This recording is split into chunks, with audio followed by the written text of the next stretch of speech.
Winky face.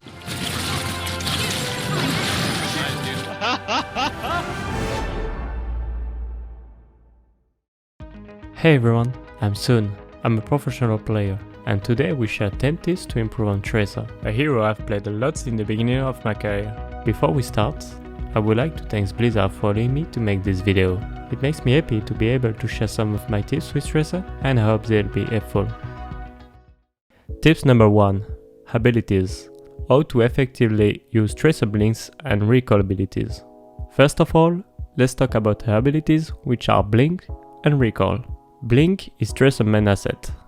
Despite her 150 HP, it allows her to avoid being hit as well as avoiding the enemy's abilities, but it also forces the enemy to use many resources on her, which in turn allows your team to take an advantage in a fight.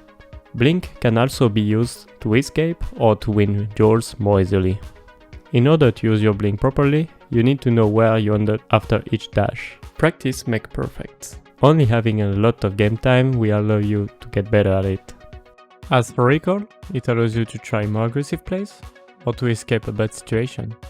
During an aggressive play, when you try to kill someone in close range, use Recall instantly to be safe. When you're close to the enemies, it becomes a lot harder to not get hit by abilities. Recall is therefore a great way to go back to the safer position. When it comes to escaping, Recall becomes the only solution you have when you are in a bad situation.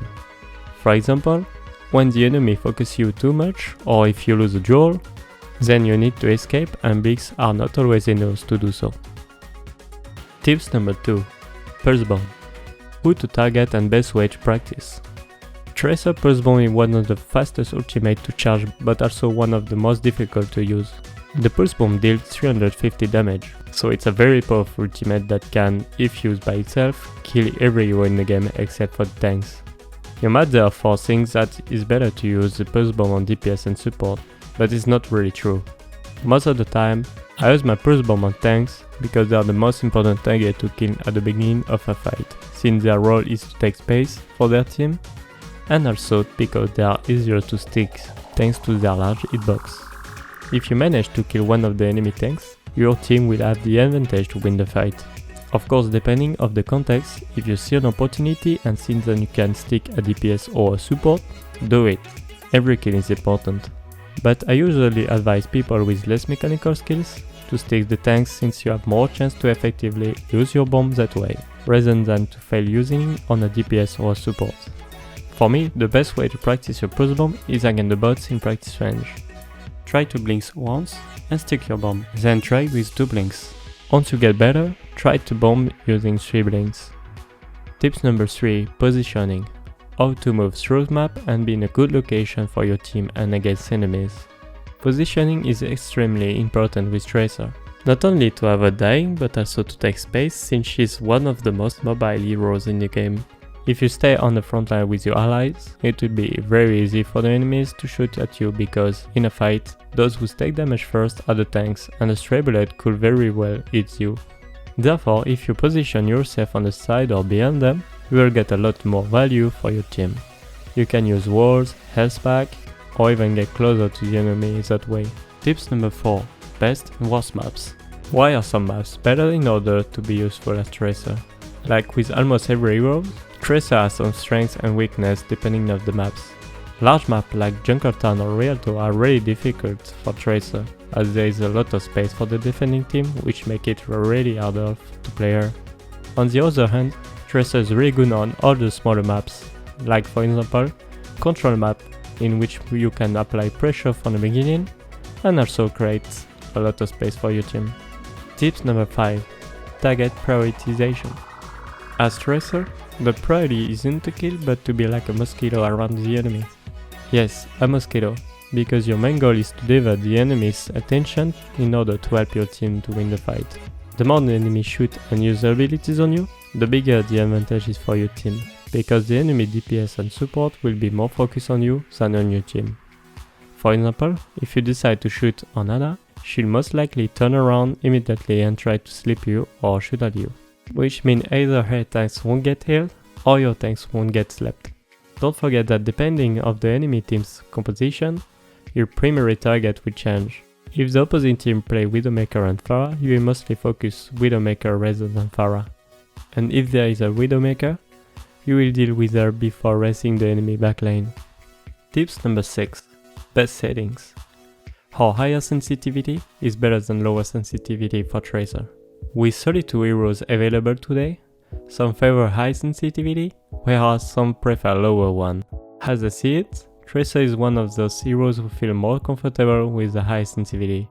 Why? Simply because as Tracer, you will spend most of your time in close range and not in mid or long range fights, since you will do less damage. So having a high sensitivity on Tracer allows you to have more better tracking, to quickly see what's happening around you during a fight, and to have more reactive movement with your dashes. Tips number 7. Surviving. How to avoid being one-shot as Tracer. With 150 HP, it's hard to not die with Tracer, isn't it? The best tips I can give you is to know the amount of damage that each shot and abilities does as well as the cooldown of every hero. Thanks to that, you will be able to adapt against all of them. Take Raw Dog and Ash for example. Raw Dog can one-shot you as very close range with his left click, as well as mid-range with his right click. So you need to avoid being in that range. In addition, his hook can also one-shot you. Therefore, once you hear his hook being used, you know he has a cooldown before being able to use it again. As for Ash, the only way to one-shot you is to get a headshot on you while aiming downside. To survive, avoid having your head at the same height. Jump or crouch so your head can go up and down, which will make it far more difficult for Ash to one-shot you. To have an even higher chance of survival, try to move your head left and right while facing the enemy, like a crab. Never walk in a straight line toward an enemy. This makes you static and very easy to kill. So, if you move from left to right, if you jump and use your abilities really quickly, then it will be really difficult for an enemy to eliminate you. Tips number 8. Spawn kill. In which case, it is important to solo spawn kill enemies. Spawn killing is my favorite tip, as it is both underestimate and satisfying at the same time. Killing someone at spawn penalizes him and his team for an extra 10 seconds and allows you to save sometimes on attack or defense. When you or your team get a kill, it's very likely that you win the fight. Instead of killing all of them or waiting for the next fight, thanks for your mobility, you can hide next to the enemy spawn and wait until a support or DPS player comes out without knowing what you're preparing. Place your crosshair on their head, follow their movement, and then one-click the hand to kill them before they have time to react. Take your time and try to predict what the enemy will do when they respawn. For example, a Tracer will triple dash, and a Reaper will most likely use his teleporter. Tips number 9. Win a Tracer duel. It's important to understand that recall is Tracer's main asset because whoever uses recall first will be in a disadvantage.